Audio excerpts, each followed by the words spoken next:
Question number 1. Which one of the following statement is not valid for aerosol? Option A. They alter rainfall and monsoon pattern. Option B. They cause increase in agricultural productivity. Option C. They have negative impact on agricultural land. Option D. They are harmful to human health. तो जो correct answer है वो है option B, aerosol agricultural productivity को increase नहीं बल्कि decrease करते हैं, तो ऑप्शन बी इनवैलिड स्टेटमेंट है। Question number 2. Biochemical oxygen demand may not be a good index for pollution of water bodies receiving effluents from. तो biochemical oxygen demand domestic sewage pollution, dairy industry pollution और sugar industry pollution के लिए good index है, लेकिन ये petroleum industry के लिए good index नहीं है। करेक्ट आंसर है option C. Question number 3. A lake which is rich in organic waste may result in. अगर किसी लेक के अंदर ऑर्गेनिक वेस्ट ज़्यादा हो जाता है तो उससे क्या होगा कि जो वहाँ पे फिशेस हैं उनकी मोर्टेलिटी हो जाती है due to lack of oxygen. Correct answer है option D. Question number 4. Highest DDT concentration in aquatic food chain shall occur in. तो हाईएस्ट डीडीटी कंसंट्रेशन होगी टॉप लेवल पे, ट्रैफिक लेवल पे, और top trophic level aquatic food chain के अंदर sea gull का है। तो करेक्ट आंसर है option B, highest DDT concentration sea gull के अंदर होगी। Question number 5. The depletion of which gas in the atmosphere can lead to an increased incidence of skin cancer. अगर ओजोन लेयर की depletion हो जाए तो उससे जो है स्किन कैंसर के चांसेस बढ़ जाते हैं due to exposure of ultraviolet radiation.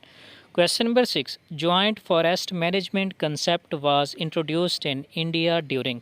तो जॉइंट फॉरेस्ट जीएम कंसेप्ट इंट्रोड्यूस हुआ था 1980 में। करेक्ट आंसर है option A.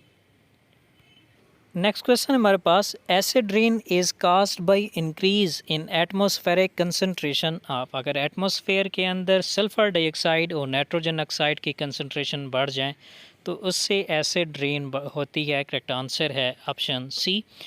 Question number 9. Eutrophication of water bodies leading to killing of fishes in mainly due to non-availability of. तो oxygen जब unavailable होती है तो उससे फिशेस की मोर्टेलिटी होती है, और ये उस वक्त होता है जब यूट्रोफिकेशन इंक्रीज हो जाए। Question number 10. The UN conference of parties on climate change in the year 2012 was held at. तो 2012 की जो यूएन कॉन्फ्रेंस थी क्लाइमेट चेंज पे वो ही थी दोहा के अंदर। करेक्ट आंसर है option D. Question number 11. Which of the following are most suitable indicator of sulphur dioxide pollution in the environment. तो इन्वायरमेंट के अंदर सल्फर डाइऑक्साइड पोल्यूशन के इंडिकेटर्स हैं लाइकेंस। करेक्ट आंसर है option C. Question number 12. Increase in concentration of the toxicant at successive traffic level is known as. तो इस process को नाम देते हैं बायो मैग्निफिकेशन का। करेक्ट आंसर है option C. Question number 13. UN conference of parties on climate change in the year 2011 was held at. तो 2011 की क्लाइमेट चेंज पार्टीज कॉन्फ्रेंस हुई थी साउथ अफ्रीका के अंदर, और 2012 की हुई थी कतर के अंदर। तो करेक्ट आंसर है option D. Question number 14. Which of the following is not one of the prime health risk associated with the greater ultraviolet radiation through the atmosphere due to depletion of stratospheric ozone. तो अगर ozone layer की depletion हो जाती है तो उससे ultraviolet radiations अर्थ पे पहुंचती हैं, जिससे आइज़ डैमेज होती हैं, स्किन कैंसर के चांसेस बढ़ जाते हैं, इम्यून सिस्टम रिड्यूस हो जाता है, लेकिन लीवर कैंसर इंक्रीज़ नहीं होता। तो करेक्ट आंसर है option B. Question number 15. High value of biochemical oxygen demand indicates that. अगर बीओडी की वैल्यू हाई हो तो इससे हमें ये पता चलता है कि consumption of organic matter in the water is higher by microbes. इसी तरह ऑप्शन डी देखें, वाटर इज़ हाईली पोल्यूटेड. तो ये दोनों ऑप्शन करेक्ट होंगे अगर बीओडी की वैल्यू हाई हो। तो correct answer can be option B as well as option D. Question number 16. Rachel Carson famous book Silent Spring is related to, तो ये साइलेंट स्प्रिंग बुक रिलेटेड थी pesticide pollution से। Correct answer है option सी।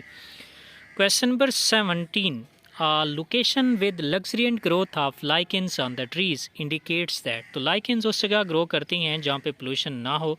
तो correct answer है option D, location is not polluted.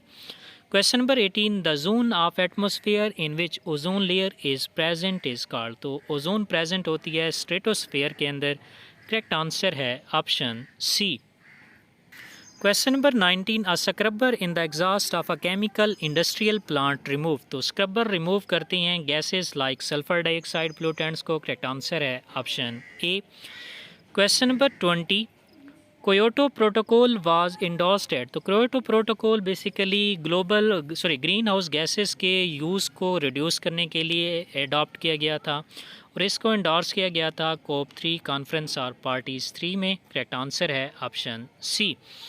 Question number 21, global warming can be controlled by, तो global warming को हम कंट्रोल कर सकते हैं by reducing deforestation and cutting down of the fossil fuel. Correct answer है option सी।